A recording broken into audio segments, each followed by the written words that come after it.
How to add nickname on Facebook. Hey there, welcome to Insightful Tutorials. Without further ado, let's get started. Open Facebook on your device, tap on the circle with your profile picture at the top right corner. Next, tap on the settings icon. Here, you will see Account Center card from Meta. Tap on it. Now, tap Profiles. Then select your Facebook profile. Over here, you will see the option for name. Tap on it. At the bottom of this page, you will see a section called Other Names. Tap on Manage Other Names. By default, the name types will be set to nickname. If not, tap the down arrow.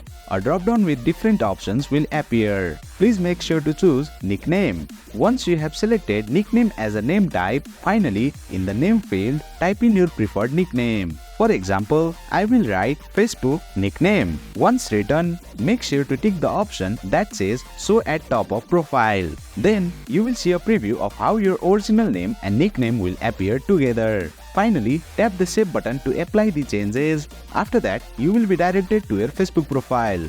As you can see, my recently added nickname, that is Facebook nickname, is now showing on my profile beside my original name. And boom! You have successfully learned how to add a nickname on Facebook. That's it for today's video. If you found this video insightful, please don't forget to hit the like button and make sure to subscribe to our channel for more insightful tutorials.